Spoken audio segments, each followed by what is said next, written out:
And we're back with the Vermin League Chieftain playoffs here. We're going to the semifinals, and we're going to drop in on Lenorm versus Archangel. Lenorm here coming in with the Tomb Kings. We had previously seen him over Terrasin and Inkars, and here he is looking to rock up some Tomb Kings versus the Lizardmen on this game one. Yeah, Archangel has some stuff as well. Looks like a wild Oxyotl pick over in the distance there, but starting with Lenorm's Tomb Kings, Cetra the Imperishable, and the Sphinx of Usek for a couple of big heavy hitters. It's got some Ushabti as well for some more mass here. Plenty of cheap skeleton chaff. A little bit of Nehakara Swordsman for support. Kepperguard for a single elite here. Chosen of the Gods as well. Keep things nice and honest. And speaking of honest, good, honest, hard day's work here. Oxyotl with his own two legs, just slogging it around the battlefield with his blowpipes. Very interesting choice. We've got a Quaddle here as well, some Chameleon Skinks, Skink Cohort. Yeah, looks like Saurus Warriors in the center. Pretty good choice here. The Court of Sotek even. Skink Cohort there, or Red Crest rather. Yeah. Some Cold One Spear Riders out on the flanks. A pretty good balanced build for the Lizardmen overall. Doesn't have any individual big, super heavy hitters. So, like, the Quaddle here is kind of the biggest, heaviest hitter they've got. Will the Lizardmen then have enough to be able to overcome the Sphinx, Vusek, and Cetra together, which is quite a bit of HP to have to get through. Oxyotl's going to start things off with his own blowpipe. Of course, he does do scaling damage, which isn't crazy impactful, of course, in the early phase, but definitely if he can whittle these two single entities down, and in the late game, the Oxyotl has the ammunition, it is incredibly dangerous. But let's see here, the Quaddle approaching, kind of threatening right now. Ooh, does dive down into the Chosen of the Gods there, right as Cetra and the Sphinx try to mess up the advance of the Saurus Warriors. Cold One Spear Riders also closing in from the back. Nice flank action there. Quaddle's going to unleash its Chain Lightning right as Cetra and the Sphinx charge over to it. Nice counter charge there. 2v1. That's more than a fight than what the Quaddle wants to take. But Kepperguard plus the Ushabti in the front line doing a great job. But flanks are collapsing. We've got Cold One Spear Riders, Pox Cohort, absolutely demolish those Nehakaran horsemen, and are now overrunning into this backline area here. We've got more Cold One Riders kind of threatening out on this flank, with some Chameleon Skinks also supporting, so decent so far, but losing an infantry battle to the Tomb Kings definitely not a good time. I mean, a handful of Saurus that were brought, you know, they're going to get crushed here by the elites. There's one that's doing okay against skeletons, but there's, in my opinion, if you're going to go with the Saurus route, you kind of need to commit to it pretty heavily here. And I don't know if he 100% had all the tools he needed to deal with it. But Oxyotl still getting some nice range damage in. Does look like the Quaddle got pretty badly beat up, but did manage to get some good damage on the Chosen of the Gods in the meantime. But yeah, the Sphinx of Usek and Cetra just way too much to handle, although does get some timely cavalry support from Cold One Riders. Also, hopefully you guys are enjoying the new graphics card. I did upgrade in the last week. One reason why it took me an extra day or two to get videos out. But yeah, we're on a brand new 5070 Ti. I wanted to get something a little bit better, but I really just could not justify the costs right now. And things are absolutely insane on GPU prices. But anyway, yeah, it does seem pretty buttery smooth on 4K recording, at least what I'm looking on my preview right now. Hopefully it turns out great on YouTube for the very small percentage of you who actually do watch in 4K. Yeah, absolutely gorgeous. The other graphics card I had was capable of 4K, but it was honestly like 30 frames and not, I don't know, not great. Oop. And of course, as soon as I say something, and of course, as soon as I start talking about the performance, the game crashes. Anyway, that's enough about my PC here. Yeah, Cetra ended up taking a bunch of damage in that engagement with the Cold One Spear Riders and the Court of Sotek, but did survive and managed to extricate himself as the spears kind of grind down Lizard Cavalry here. Kepperguard doing a nice job surviving the cycle charging of these Lizard Cavalry here, and Lizardmen having trouble getting a consistent push going, but Oxyotl still has quite a bit of ammunition. He managed to salvage the Quaddle, at least for now, and maybe can use it to drop some terror routes here. Chameleon Skinks doing some okay skirmishing. They don't have great skirmish targets here, honestly, other than maybe the Kepler Guard, but even then, missile DPS is relatively low. But Oxyotl here, closing the distance. Let's see, yeah, manages to draw the Sphinx into a little bit of an unfavorable position. Going to get hit by some missiles here. Is able to tear out those Cold One Riders very quickly.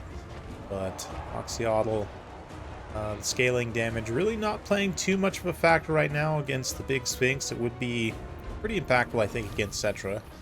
But Shabti doing a nice job. These are summoned to Shabti, I believe. Nope, they're just the regular ones, just helping to hold the line here. Running around, getting involved in different combats, and just helping kind of in more of a support role rather than being like the biggest direct threat. They just provide some big bodies, a little bit of armor piercing. But skeletons crumbling away. Pox and the cohort of Sotek both going to disengage there and see if they can't seek a little bit better of an engagement. But right now, Lizardmen are kind of on their last legs, trying to do whatever they can here. Yeah, I didn't really honestly see what this Lord Beast caster really ended up doing. I guess just casting a bunch of Flocks of Doom. But maybe it would be nice to have a little bit of heroic buffs, like a little bit of Wiston's Wild Form maybe, or Pan's Pelt to help the defensive stats of the Quaddle, or its offensive stats. And yeah, you just need something that is like a big heavy hitter. I don't know. Oxyotl's fun. It's definitely a cool choice, but he's quite a bit cheaper than Nakai, but I think Nakai's probably a better option here. He's gonna, you know, still be challenged in melee, but like Nakai plus the Quaddle probably does pretty decently actually against Cetra and the Sphinx. The Sphinx, the Vusak in particular, is pretty nasty in single entity combat, but I don't find the Necro Sphinxes to be great outside of that specific use case, so definitely one that, especially with like the armor-piercing cavalry support, Nakai can do a pretty good job against and be able to take down. But here Archangel went with a different direction, and it's looking like things are not going to be lasting too much longer. Oxyotl's trying to make it respectable in whatever he can, but ultimately using up ammunition on these low-tier skeletons is not going to provide a lot of benefit.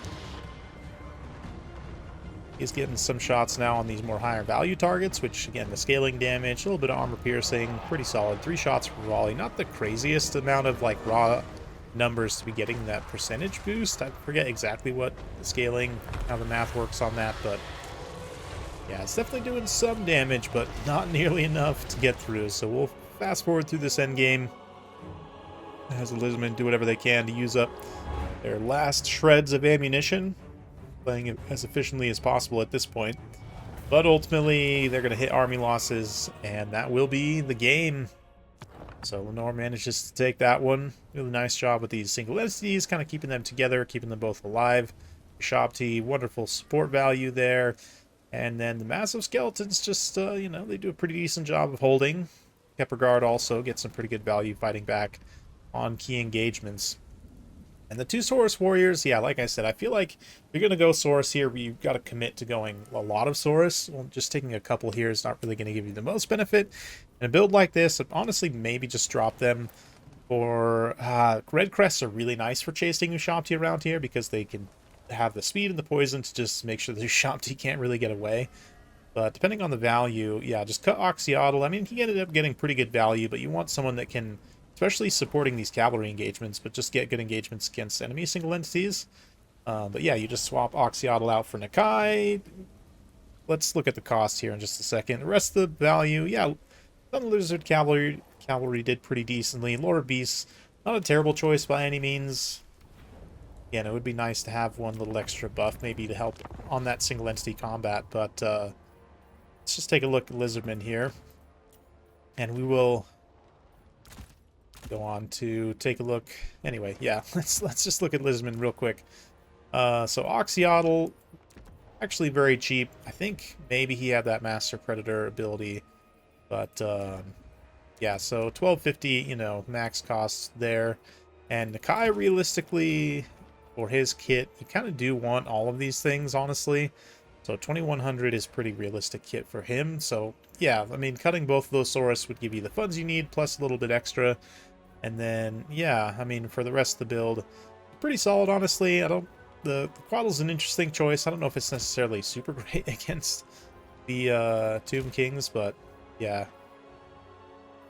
Definitely, with Nakai especially, supporting, they can do a pretty decent job. But Nakai in particular, just a great single entity overall, as the damage resistance and vigor refresh aura, which is super nice. And then Primal Roar, in particular, especially if you're supporting cavalry, like these high weapon strength, you know, they don't have the best charge or melee attack, these lizard cavalry, but the high weapon strength with armor piercing means that this Primal Roar synergizes very well with them. They get physical resistance as well, plus 40 melee attack. Does make them rampage, but you're committing to an engagement anyway. Especially if it's Nakai versus, like, say, the Necro Sphinx, right? With Lizard Cavalry support, he's going to win that every single time. So, especially if he's popping his sport buffs and everything.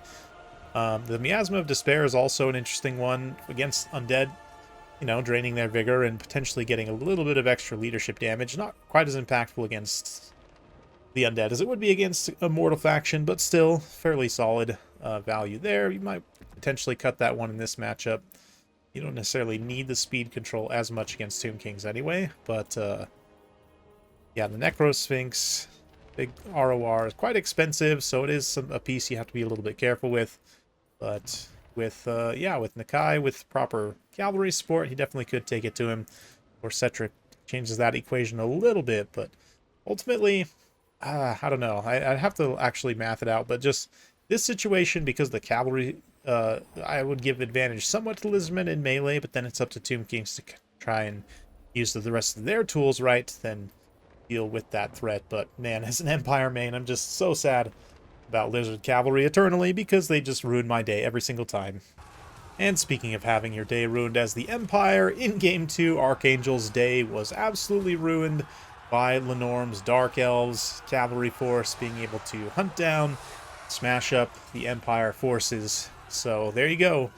Lenorm prevails 2-0 and will move on to the finals to face the winner of the next series I'll be showing you. So be sure to stay tuned for that. Thank you all so much for watching. It's been my pleasure.